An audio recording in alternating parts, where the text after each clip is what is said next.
It's that time of the year again, folks, the first week of the year, meaning it's time for the Canadian Centre for Policy Alternatives to tell us all that CEOs make too much money.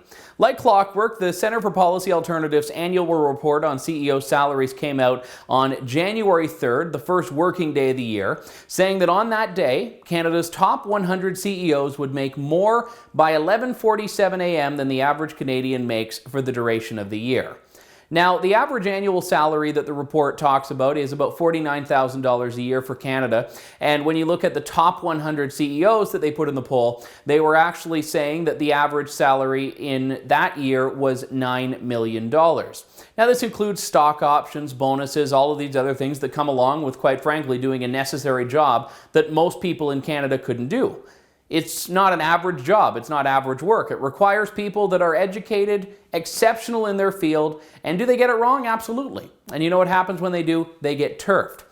But the report makes a few key challenges here that I wanted to address. Number one, it says that this is not something that private sector needs to deal with or can deal with because they're not. It says that this is an area where government has to get involved.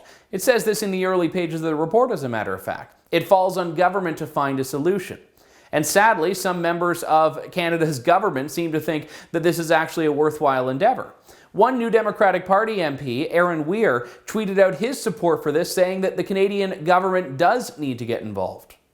Let's tax and regulate excessive CEO pay to fight inequality, he says. Now, one of the things that the report notes is that the gap between what CEOs are making and what the average Canadian makes is oftentimes as much as 190 times the lowest paid employee in a company.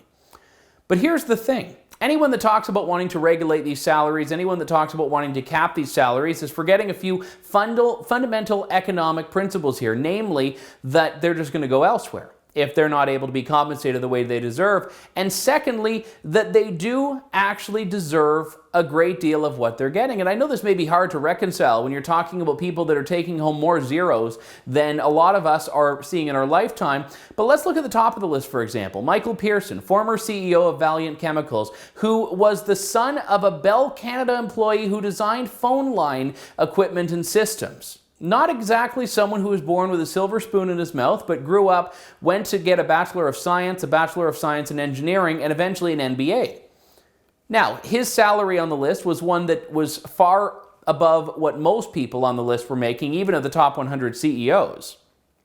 Michael Pearson took home in 2015 $182.9 million. The second place on the list, though, the CEO of Magna, was under $30 million.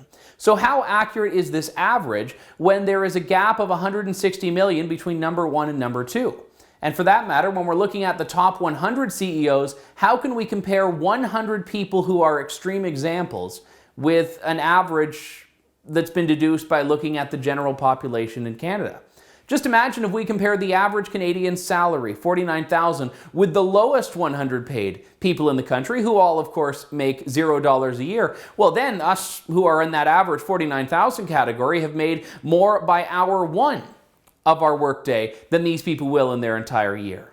How about that inequality? Why don't we go after the people that are making $49,000 a year because, oh, well, that's unequal compared to the lowest 100?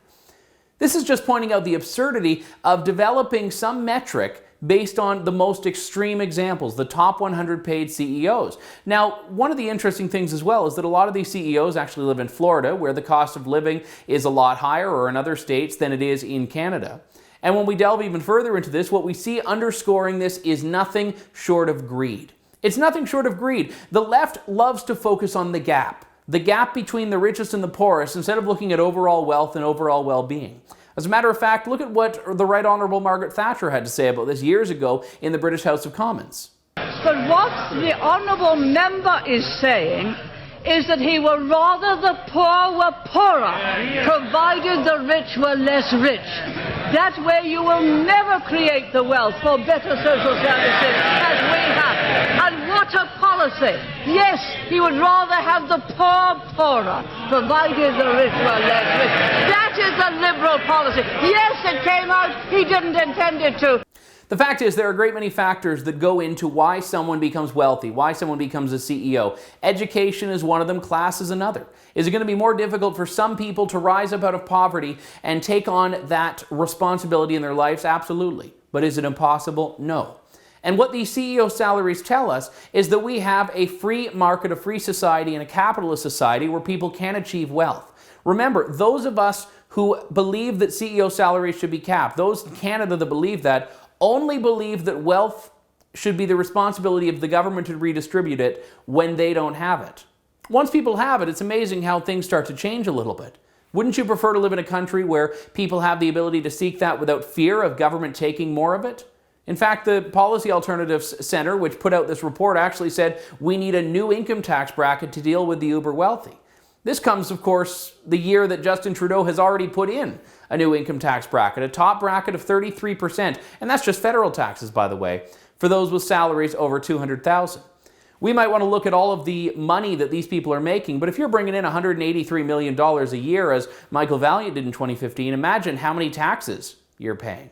Imagine the tens of millions of dollars, and collectively over this list of the top 100, hundreds of millions of dollars that these people are paying in income taxes. If we're to say that they don't earn that money, how are we supporting a free market? For TheRebel.media, I'm Andrew Lawton. Hey, if you like what you see here, folks, make sure to go to TheRebel.media for lots more great content and commentary, and also become a premium member. Access to stuff you won't see anywhere else, only at TheRebel.media.